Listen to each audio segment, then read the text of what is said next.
everyone. Welcome to the Logan Fields podcast. Today, I have my good friend Kamal Mamedov with me. He is the founder of Fortitude Fitness in the UK. He is a massive content creator with tens of millions of views a month, and he owns Content Club, where he makes your videos go viral. Thanks for coming today, man. Thanks for inviting me. We had to do this intro a couple of times because we just kept laughing as well, so we'll finally calm down.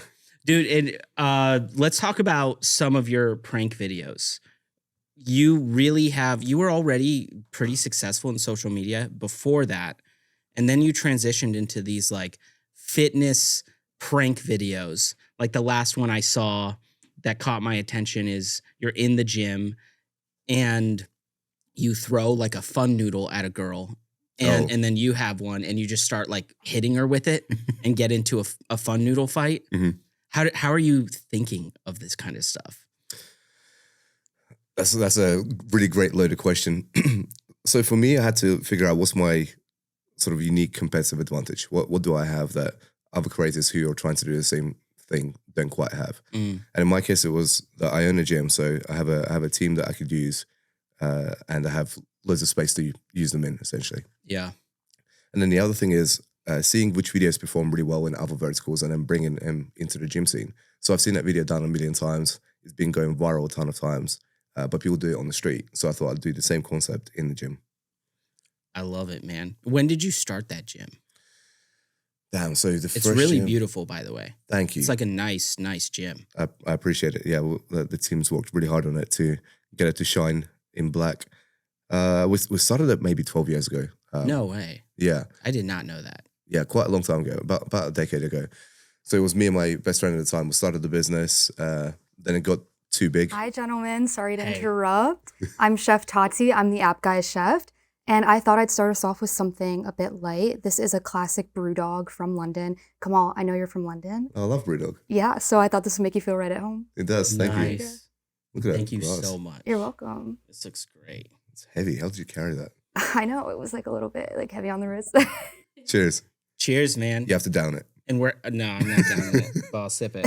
And I wanted to know, Kamal, like, what are you craving today? Like something nostalgic, maybe something that reminds you of home? If we're having a Brewdog, let's have a beef Wellington. Wow, okay. You read my mind. That's like perfect. Yeah, perfect. All right, I'll be right Just back with that. Just going big. Okay, Thank cool. you. Thanks, guys. That's pretty good. That's a huge glass. Yeah, good one. They don't know that it's 6 a.m. in the morning right now. Yeah. So you started 12 years ago, which means that you're like really focused on kind of being a content creator gym, right? Mm. So you must have been one of the first to do that, which I don't think I knew that. Mm. That's really interesting. Yeah, I remember a stage where Instagram and TikTok were popping off. That was a couple of years into business. And then Instagram released stories.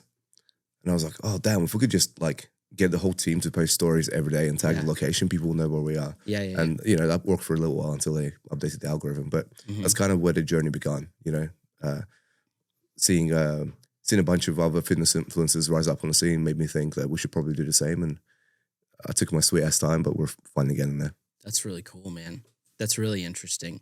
And so what are, to you, when you're looking at viral videos, which it's really interesting because we've worked together on some, your ability to make that happen, like, and guarantee that it's going to happen?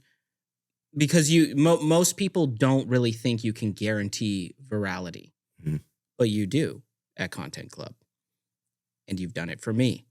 So what are the pillars to making that happen? How are you able to guarantee that a viral video is going to happen? For us, it's been just a case of testing so many videos. We test every video loads of different ways. For instance, the one that we've done here of you drinking the vodka shots. Yeah. We'll say this on the podcast for the first time publicly. It wasn't actually vodka. It was just water. We're going to tell people. We're going to tell people. Sorry, people. And in fact, most of the videos that you see on the internet are fake as well. Yeah. So every great viral video starts with a great hook. Something that entices people that there's going to be a payoff at the end of it at some point. Okay. So if we use the vodka video, for example, I think we're crossed about 3 million views across platforms so far. So with that video, the hook was there's 3 giant shots of vodka, which is dangerous enough to have. We'll call them shots, but they're glasses, so it's visually striking as well. and we know that there's going to be a person drinking them, so there's going to be a payoff at the end of their reaction. Mm-hmm. Then the next thing is how do we raise the stakes throughout that video as well? And you can do it in a million different ways, but we like to do it through a combination of visuals. So, switching the scenes. So it's not like just one shot the entire time, zooms in different people's faces, and also the escalation with the sound as well.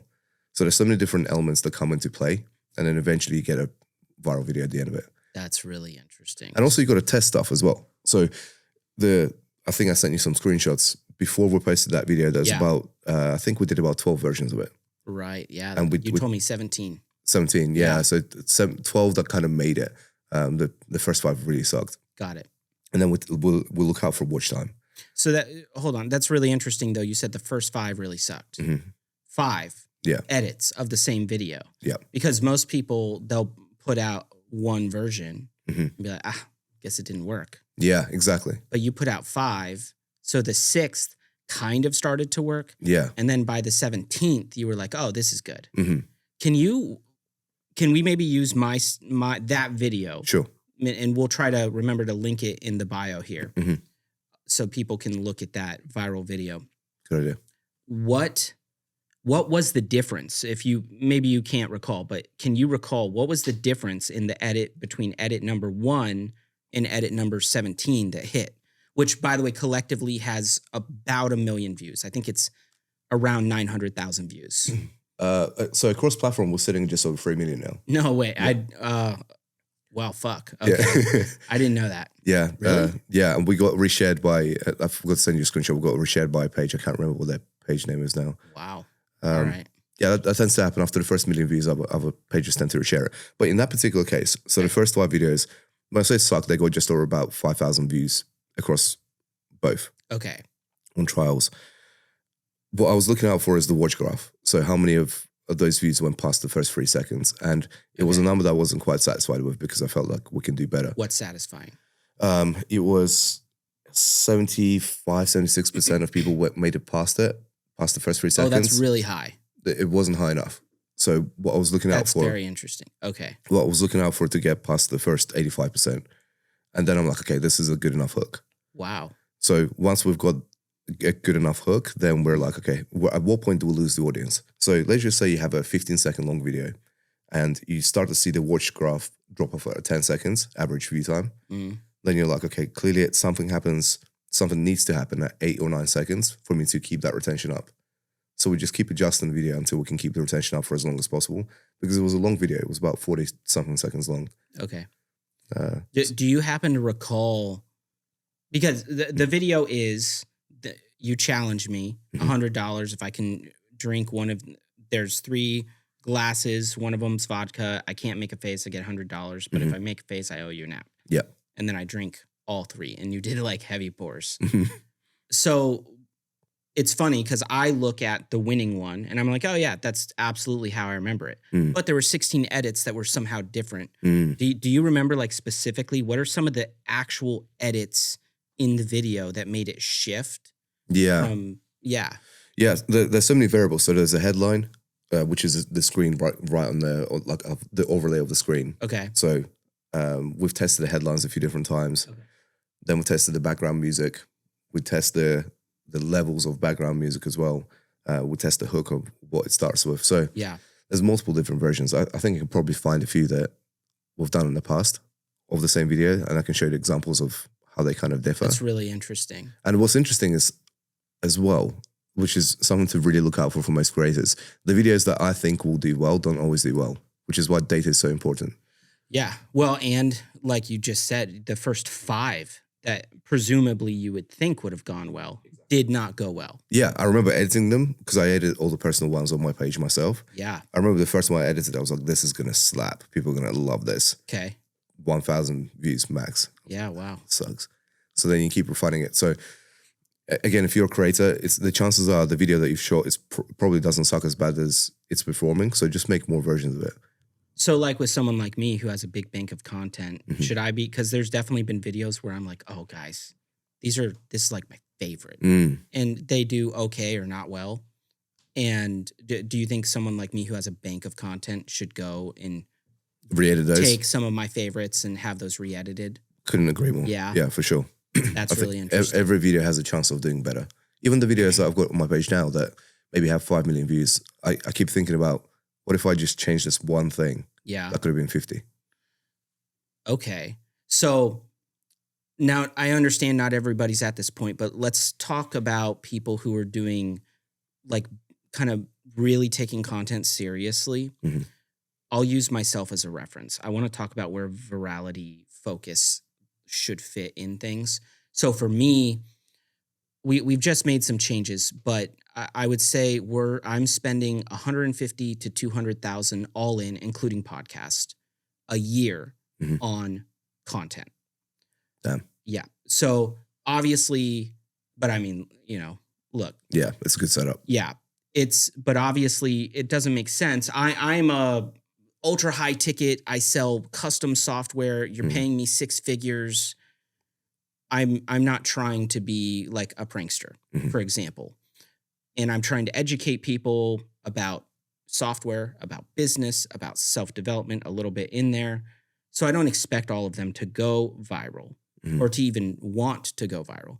Where should my focus be on, if I'm, say, I think we're putting out like 2 new videos a day. How many of those should be like, oh, we're really focusing on virality? Where should that fit into a content strategy?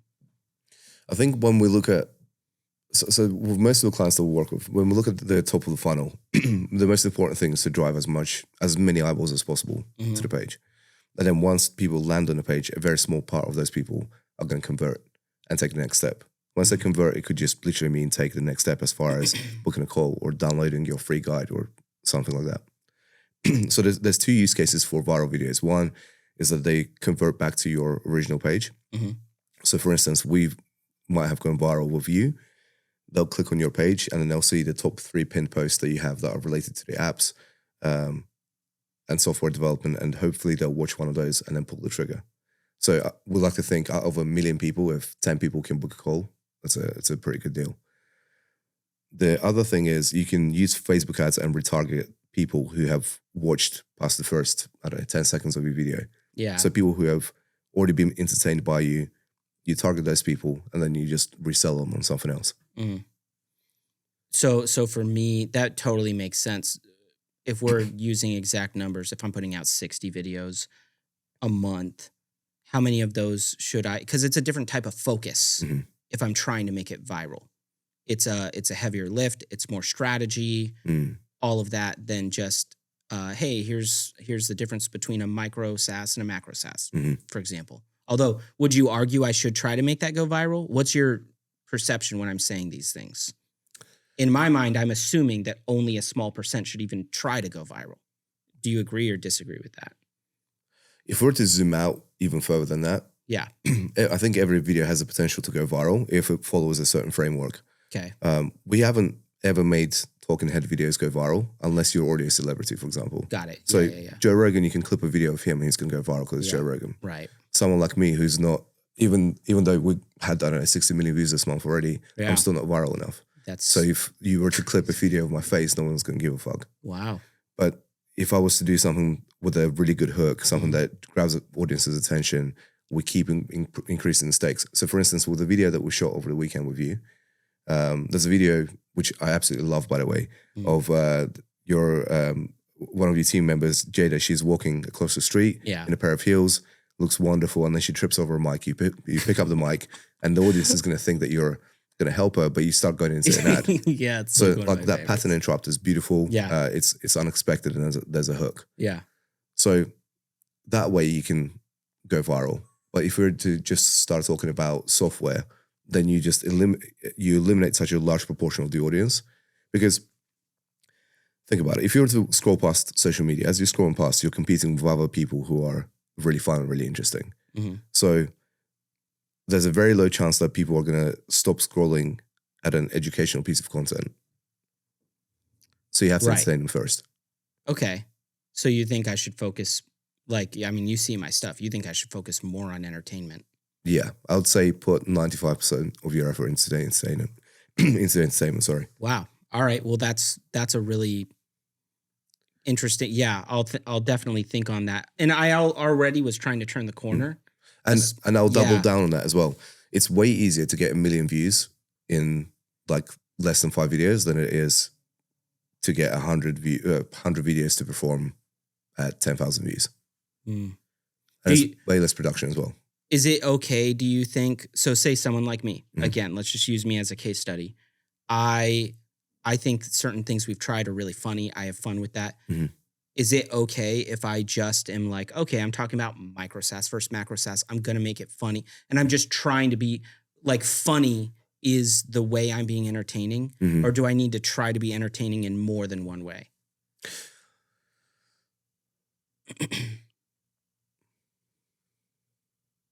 This was such a Jordan Peterson pause. So I think naturally you're really funny. Like we had a pleasure of spending a few dinners together, and there's just random moments at the dinner table where you just make me cry with laughter. It's absolutely hilarious, but it's when you're not trying to be funny. Yeah, right. And I think most people have that thing about them. Some people are funny, some people are just viral in some way, shape, or form. Mm-hmm. And that's when clippers come in useful. You might have heard of the platform WAP. Yeah. So yeah, WAP that's is like exactly. Yeah, Iman Ghazi's one. Mhm. It's a breeding platform for a bunch of clippers. So it's perfect for people like yourself. If you're going to have a podcast where you have loads of long form videos and you don't necessarily want to focus on producing loads of short form videos, the best thing I think you could possibly do for yourself is have someone like them, that team, take care. I mean, think about it. There's probably like 100 clippers that can edit your long form piece of content and distribute it on their own pages, so you're omnipresent. Yeah. And the best ones are the ones that get paid. And So, I basically, the way that works, because I haven't tried it, is you pay for like a CPM. a certain amount of views. Yeah. Right? So you can structure at like $1 CPM, for example, or $2 or $3 CPM, which Got it. basically means that you pay $1 for every 1,000 views. It would make sense, I think, for me in business, especially like B2B service, ultra high ticket, I would probably go with a high CPM, right?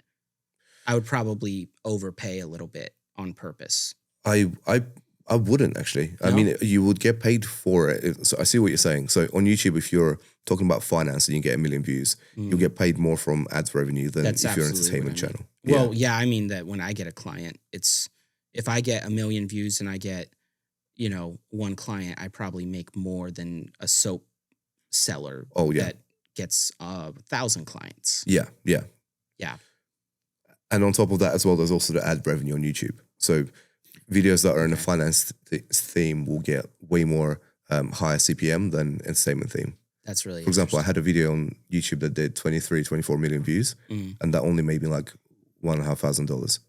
If I wasn't in entertainment and I was in finance, that same video would have made me maybe 20, 30 grand. So the CPMs are way lower in entertainment, but it's a lot easier to go viral. Okay. Yeah, that gives me a lot to think about. And I do think that'll help a lot of people.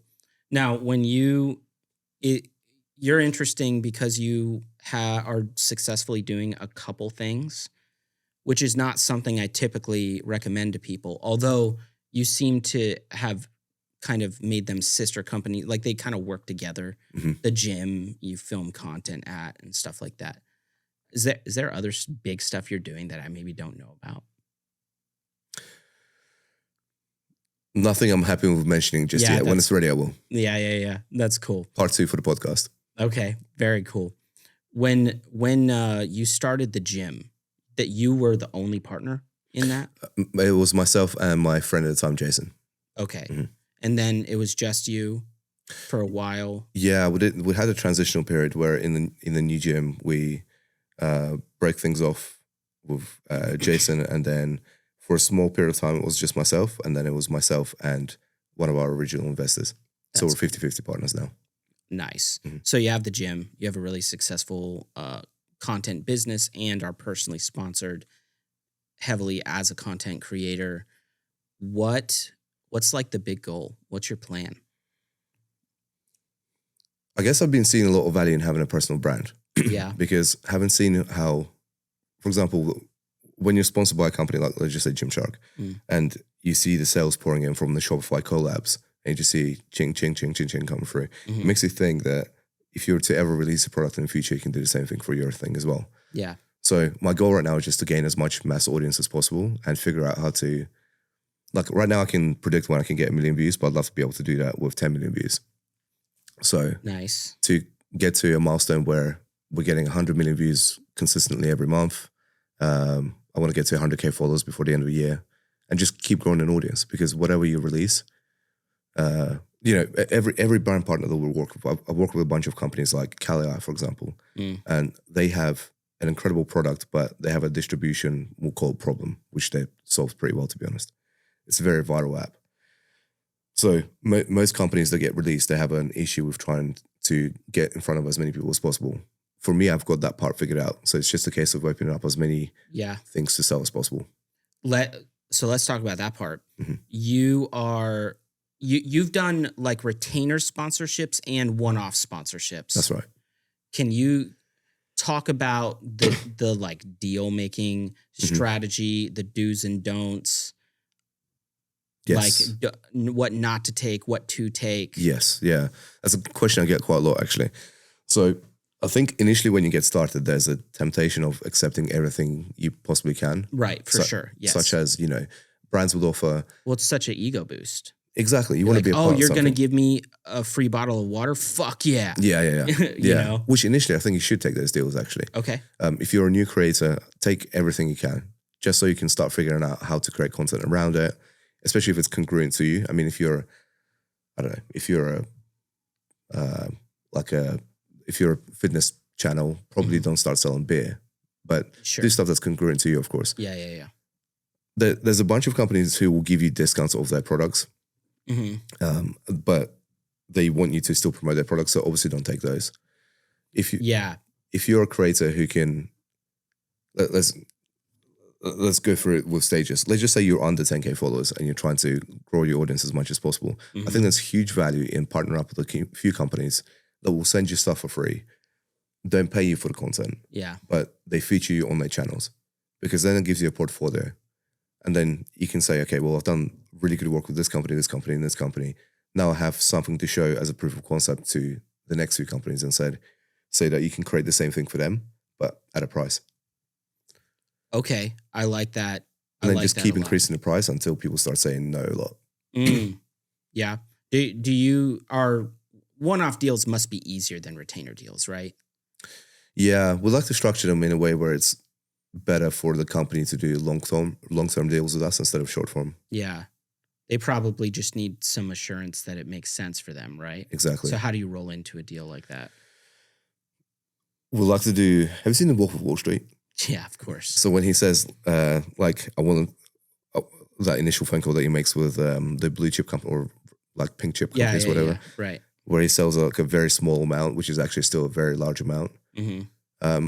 I would personally do it in a way where let's just do a test video. Let's get you 1 million views at, I don't know, $5,000 or something. And if you like the results, we can reduce the retainer and do it over the course of 12 months.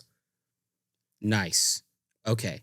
I like that. So instead of $5,000, it might be $3,500, but you do it every month. How big do you have to be before you're getting like some real sponsorships?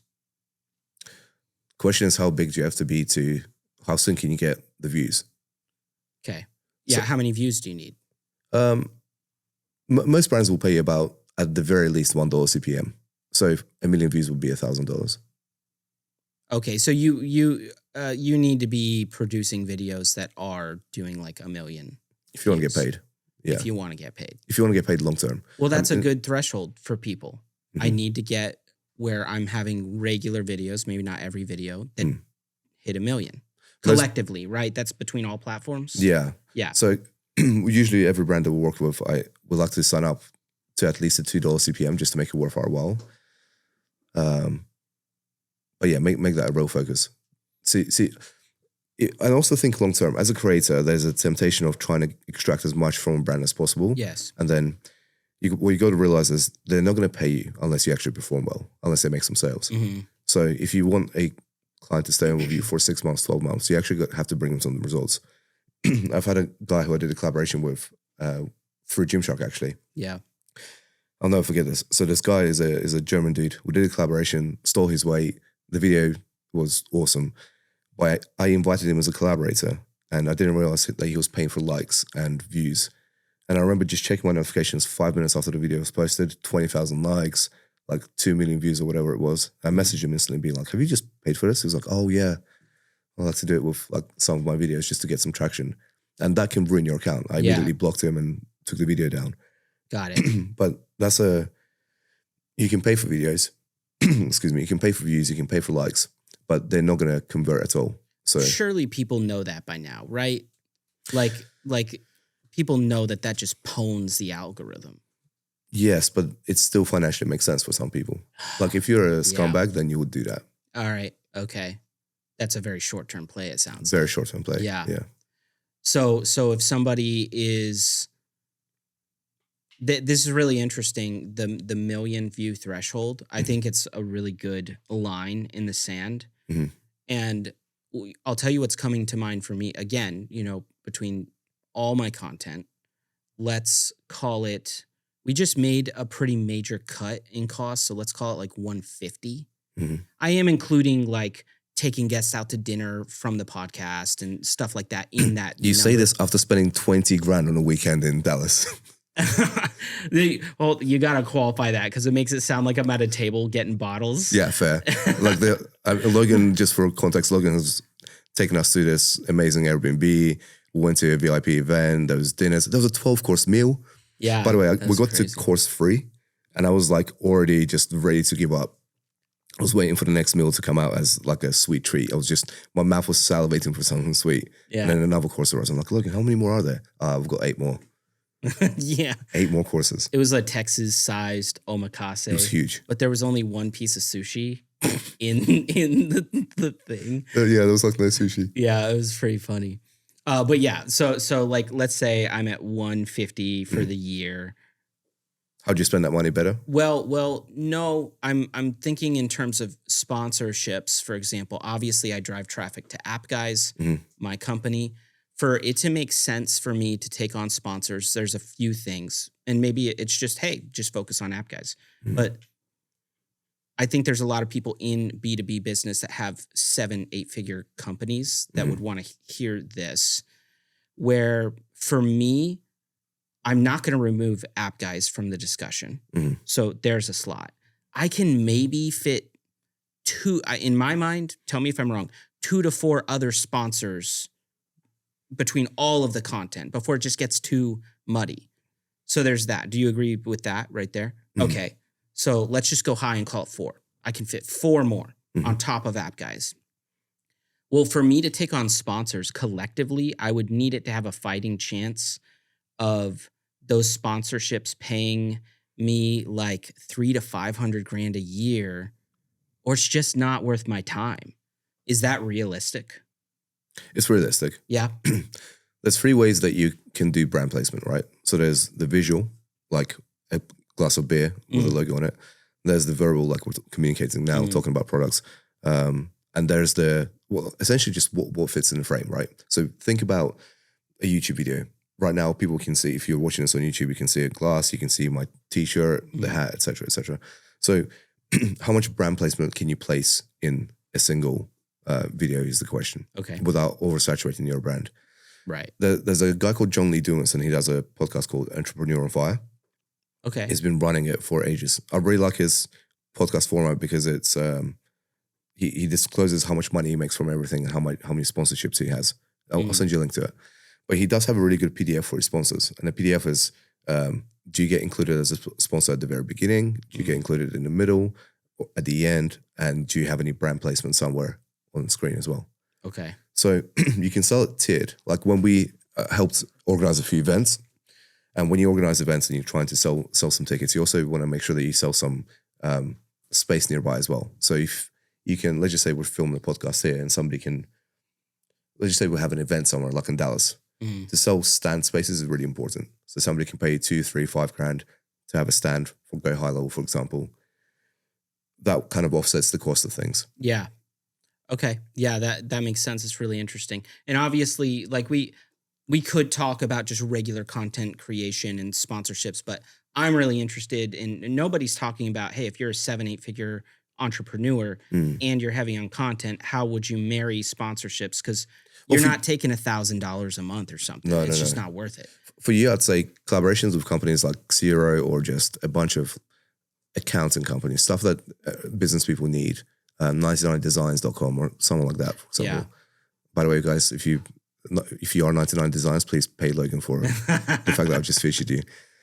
GHL gave me a pretty good sponsorship once. I remember for that. So one that would be content perfect. day. Yeah, just I mean, in a dream world, just sign 3 sponsors where one of them can constantly feature, like Celsius, for example. Maybe you can have a can of Celsius every podcast, and they pay you $100,000 a year to be there. Same with GHL. Something like that. Do you know my team actually they had a connection with Celsius, but I promised my wife that I wouldn't drink energy drinks, so I turned that one down. Did I tell you that? Yeah. Yeah. I remember you not drinking anything in Dallas as well, so that makes sense. So I just take a bunch of energy mints and Diet Coke. There you go. You can sponsor those too. Put some Neurogum on the table. Dude, that would be a very fun sponsor. Yeah, because I just shotgun it all fucking day. Yeah. So that'd be a great one. For you, so it sounds like you're not trying to scale the gym. You're scaling agency. For me, the gym is more of a passion project. I know it's going to hit a ceiling from, if you have the location that we have now, there's going to be a cutoff point at some point. It's going to grow steadily over the next. Quite a few members already. Yeah, we've got quite a few members, and the team is amazing. You know, I think we have a team of, I'll just count, maybe around 20 now. Yeah. Across the board, a mixture of personal trainers, the managers, the boxing team, jiu-jitsu, judo. So the team's getting there. And my main focus with that is just to make sure that everyone can eat. So the personal trainers are performing high enough. They have enough clients coming in. Love that. Yeah. And everyone's having fun. Like I want that to be a place where it's people's happy place. Yeah. And the music is good. Everyone's having a good time. Everyone feels supported. That's my goal. And I love coming back. But I mainly use it as my content studio right now, which is amazing because the team's incredible. As soon as I need to film a prank, they're like, yeah, what do you need? Like, where do you want us? And everyone comes in together to film something viral, which is awesome. And it's also nice to be able to tag those people and hopefully give them some followers in exchange for them being in the videos. Right. Yeah, that's really cool. And you're traveling like a lot, right? Maybe too much. Because don't you have a place in Cyprus, Dubai, and I always say London just because I say that it's for like an hour from all London. of my friends from UK. I'm like, yeah, they're from London. Yeah. But you're like an hour out from London. I'm in the middle of setting up the golden visa for Dubai. No place secured in Dubai just yet, so it's Airbnb based. Same with Cyprus, for example, is I've got some friends who have an Airbnb brokerage business. Got it. So I consulted for them and then gave me a property to live in exchange, essentially, which is awesome. Oh, so now we have a pretty sweet deal where I can still use that property. I haven't been there in ages. You're very good at trades. I've noticed that you emphasize like deal making really, really heavy. And you're good at not just deal making, you're good at asking for the unusual. Like, I think when we were planning this Dallas trip, you're like, oh, hey, let's reach out. And I forget exactly what it was. You're like, let's get them to pay for it. We were filming content and you like got a mailman to stop. And we got to film stuff in the mail truck. Oh, my favorite story about the mailman, guys, for everyone listening. So he stopped near this drain and he accidentally dropped his phone, his keys into it. Man. And then Logan felt so bad. He was like, oh man, it's okay. I'll pay for your phone. Pulled out $1,000, gave him $1,000. I felt bad. I was like, don't get fired. When Logan feels bad, he pulls out $1,000. Oh, great. Yeah, now people are going to use that. That was fun though. The guy was down. Yeah, but I felt bad for him. But you're great at that, at finding these unusual things to do, of asking for the unusual, of making deals. What's some of your, let's talk about particularly deal making. You're going after sponsorships, you're going after deals, you're going after trades. What's one of your favorite things you've gotten recently? That's a really good question. This is one of the most like minor deal, but it's for Fiji water. And I just love how beautiful it is. Yeah. And it's so cool having a bunch of water arrive. And I also find it wild that it just arrives from Fiji or wherever they package it. It's quite stupid, but it's one of my favorite things. It's great just to be able to not have to refill your cup and go to the tap, for example, and just have freshly like bottled water every day. Mhm. It's the little things in life. Wait, so you got a Fiji sponsorship? Yeah. Okay, how'd you get that? Funny story, actually. I can probably send you a screenshot. So during maybe 6-7 years ago, Yeah. I went for a stage of just assassinating my DMs. Like every company, like I scroll. So you know how you can follow a company and then it gives you suggestions of other companies? Mm. I copy and pasted the same DM script, being like, hey, are you guys open to collaborations? Just copy and pasted it. So while I'd be, I don't know, sitting on the toilet or something, and just copy and paste that message to like 50 companies. And I did that every day for like a year. And as you can imagine, it's quite a few DMs. Eventually, Fiji reached back out, I think maybe like 5 years later. Mm-hmm. And I said, yeah, we actually have some spaces for affiliation type deals. And we signed a deal maybe 6 months ago or something. That's cool, man. Yeah. How much water and it's a water only deal? Yeah. That's awesome, dude. I'm trying to get a fridge, but they don't do fridges. Oh, they don't have Fiji fridges. No, not in the UK. Okay. Maybe in Dubai. Yeah, nice. How much water are they giving you? As much as I need. That's really awesome. We actually order like I think 20 or 30 cases of Fiji water a month. Like Okay. Liters. I'll see if they have a US team that can reach out to you and we'll hook it up. Yeah, nice. That'd be awesome, dude. That's really cool. You're really good at that, of asking for things that you quote unquote should not ask for. Mm. And then sometimes you get it. I think it's you have to be resourceful as much as you can, right? Yes. And also people feel good about giving stuff away too. So like if you go to a hotel, I'd always make a point of trying to get a slightly better deal or a slightly better room. If I'm not flying business class and I happen to fly economy, then I'll just ask the person to see if there's anyone sitting next to me and if she can move me somewhere where I've got like 2 seats next to me for free. So how often does that work for you? Every time. The airplane thing, every single time, unless the flight is booked. Wow. And I think people, they have a thing called shadow seats. This is a massive hack. They have a thing called shadow seats. So if the airplane's like full in the business class or first or whatever, you want to sit in economy, just ask for whatever ghost seats or shadow seats they have and they'll move you up. Because they always reserve a few seats next to each other. Interesting. Okay. And so you do that every time. How are you doing that? Like, what's the trick to talking to the gate? You're talking to the gate agent, right? Like at the gate. Okay. Yes. Yeah. What's the trick to that? Because they're dealing with pissed off people. Well, first of all, arrive happy to see them because most people don't arrive happy to see them. And ask them how their day is. And you're not doing this just to like get something out of them, but that's how I communicate with most people. Yeah. How to spread good energy around. And I would lie and say that I have a hamstring injury and I need to stretch my leg out. But I do it comically to the point where it looks like I'm lying anyway. Oh, that's funny. And I'm just seeing what is there something that we can do. And then they usually say, let me have a look. And then they give you the first answer, which is either a yes or a maybe. And then you ask for something better. And just so the thing is to make sure you get them to smile. Yeah. Yeah. Happy people sign better deals. I like that a lot. That's fun. Yeah, that's really interesting. That's a good way to practice too. Do you do anything like that at restaurants or other places? Just everywhere. Yeah. Yeah, everywhere. I think so I have a jiu-jitsu coach who runs the fortune jiu-jitsu for us. It's a guy called Gary. He's awesome. And he's amazing at just asking for everything. Yeah. Like I could have just bought something. I could literally have a brand new suit next to me. He'll be like, can I have that? And because he asks, for a second, I'm like, can he have that? And I'm like, no, you can't. But, 10% of the time I'd say yes. Yeah. Well, what made you get to that point? I assume you weren't just like that as a kid, were you? There's a book I think we talked about this book. The first book I've read was The Game by Neil Strauss. Yeah. And he went into neurolinguistic programming there. Yeah. And that just opened up an avalanche of other books that I read in the same sort of theme. And one thing it made me realize is that people feel good about doing good things. Right. So give them the opportunity to do that and then do it back for them. That's really, right. Because it's people, you build more connection if somebody does you a favor than if you do them a favor. Exactly. You feel much closer to people if you say, hey, can you help me to do something here? Can you help me with this? You instantly feel like they like you a lot more and you like them a lot more. So you just turned that on like as you were kind of reading books and then you started practicing it. Yeah. And now it's just embedded. Yeah. It seems pretty habitual for you. Yeah. Because it's a win-win for everyone. It is. Yeah. What was your path into entrepreneurship? What'd you do before you had a business? Mm.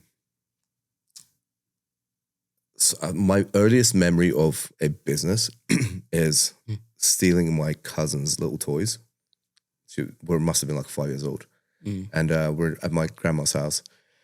And she had all these different soft toys and all the things that she loved. And one day she went into the kitchen to help my grandma cook. And by help, I mean probably distract her.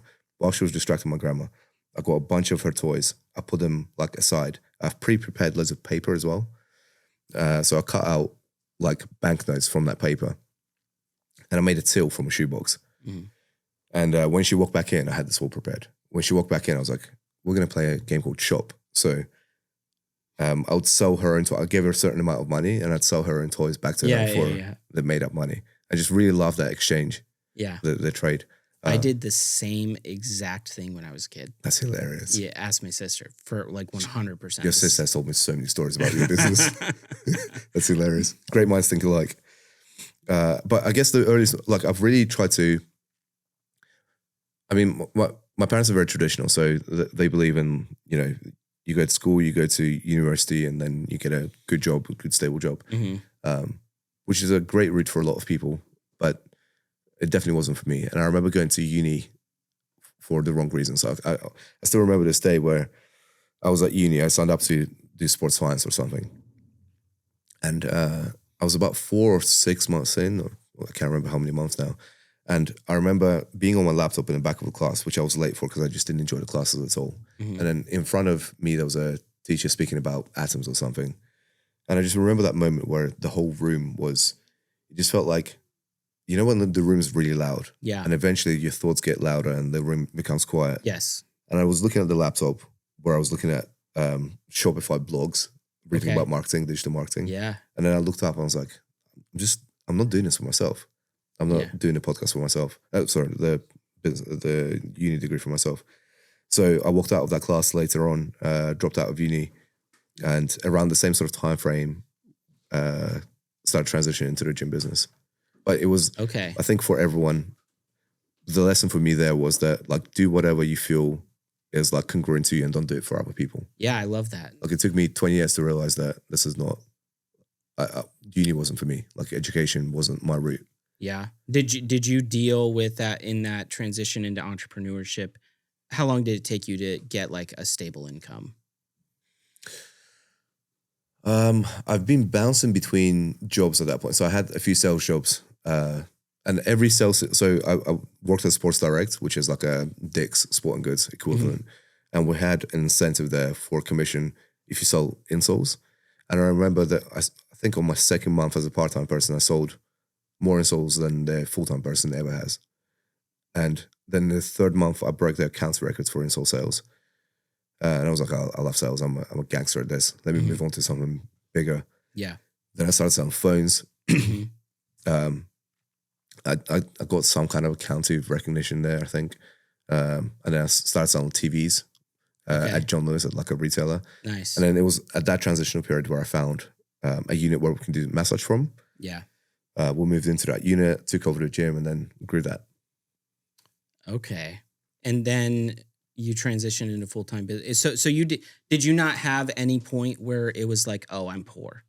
Oh, yeah. Okay. So that transitional period was when I remember I had the sales job with TVs. I was selling TVs. Yeah. And we just got this. I managed to secure a unit for me and my friend to do massage from, which is a place where I did work experience like 8 years prior. So we got this unit where we're doing massage, and we're able to do personal training from the same unit as well because there was a gym attached to it. Mm-hmm. And I remember thinking one day, like, I will never commit to this fully until, like, this is my only source of income because I was so comfortable with selling TVs as well. I knew that income was coming in. Yeah. So I remember 1 month, I didn't really save anything, but I remember giving up that income. The next month, I was completely broke. I was just like, I had no money at all, trying to find clients. And then by the end of that month, I managed to make enough clients to break even. And then, Oh, that was not long of a period. A month. That's pretty impressive. But I imagine it took you a while because there's a difference between stable and, oh, this is nice. Like I don't have to look at menu prices now. Yeah. Right. So how long was that where before you were like, okay, now I'm high income?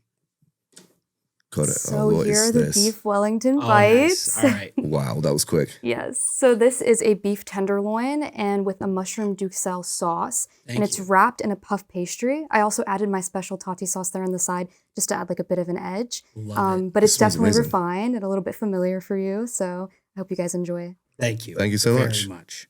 This smells amazing. Yes, doesn't it? Yeah. You want to go first? All right. So here's what we're going to do. We have just a few minutes left. Mhm.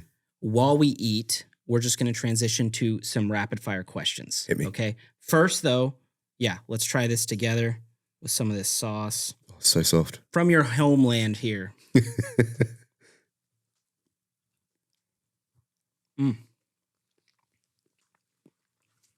That's really good, actually. That's so good. Okay. I'm really impressed. Right? Yeah. The It sauce pairs is well with amazing. this, too. Cheers. Cheers. Are you ready for me? Rapid fire questions. Let's go. Camera on or off in your downtime? Camera on and off. On or off Oh, in this your is, downtime? this is meant to be rapid fire. Off. No, on. Okay. Live in the moment or plan every detail? Moment. I thought so, yeah. When you're traveling, you travel a lot. How much do you think you travel, by the way? Different countries, at least once a month. You have to dig in while we do this. Okay. That's the rules. All right. Once a month. Oh, that's not too bad. Yeah, more like twice. Sometimes 3. That's when it's getting heavy. This Like, I'd say like 20 trips a year is when it starts to feel like I'm traveling a lot to me. So we're in middle of October. I've had 6 flights so far, maybe 7. Not bad. Yeah. Window seat or aisle seat? I'll see. Me too. Yeah. Yeah. I actually don't understand people who do window seats. I feel so trapped. Yeah, you feel trapped. You're on a long flight. You need to go to the bathroom. You have to bother people. Mm-hmm. Even in first class, you're stepping over somebody. Yeah. I guess depending on what kind of plane it is. Yeah. So I'm with you. Aisle seats. One take magic or heavy editing?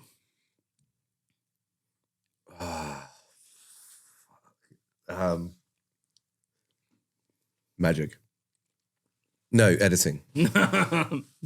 Oh, that's a tough one. Definitely editing. Yeah.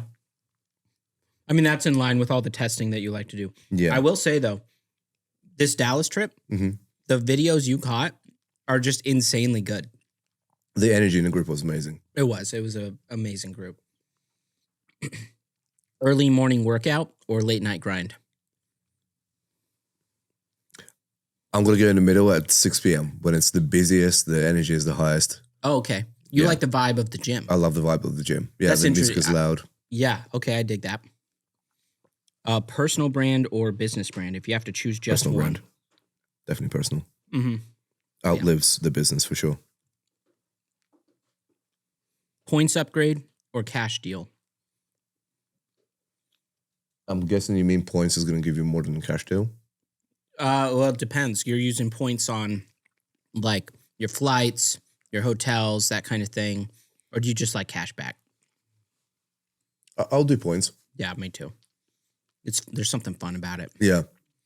The cash back just makes you feel like you're being a good nerd. Mm. Good little nerd. to Yeah. the Points. And you have so many points sitting there. You never know when you can cash them in as well. Uh-huh. Yep. Beach run or mountain hike? Oh, dude, I don't really run or hike. Okay, neither. Neither. I like it. Studio setup or shoot on the go? Shoot on the go. Yeah, I thought you'd say that. Instagram Reels or YouTube videos? You mean long form? Nope. Oh, shorts. Shorts. YouTube shorts. Nice. Why is that? It's a search engine, so you get a bit more bang for your buck, and they pay you. But you focus on Instagram because of the testing abilities. Yeah, I test on YouTube as well, and not as much on TikTok anymore. I used to use TikTok more, but Does YouTube have the same testing features? well, it exposes it to a new audience as well, Got just it. like trials. City escape or tropical vibe? Can't pick. Cannot pick. I love both. Cityscape. energy. Yeah. Yeah. Yeah, you like being around. I'm a social butterfly. Right, yeah. Gym session or outdoor training? Gym. Yeah. Strength training or mobility workout? Oh, mobility is so gay. Strength. Okay. Yeah. Leg day or arm day? I haven't done leg day for the last 2 years. Oh, really? No, I'm joking. Once a month. Okay. Really? No, once a week. But definitely arm day. I got it. Okay. Awesome. Scripted or spontaneous? Spontaneous. Weights or cardio? Yeah. Yeah. We weights, know. Right? Yeah. Heavy reps or perfect form? I'm a sucker for both. But yeah, heavy, good form. Having.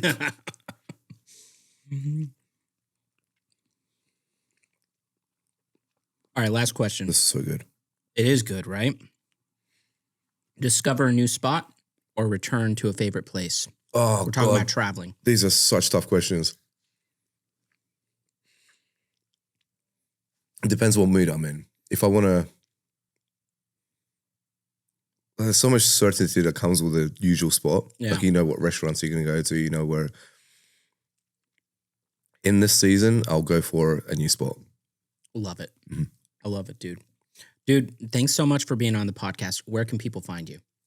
I guess we'll be tagged in here, but a POV Kamal on YouTube or Life of Kamal on every other platform.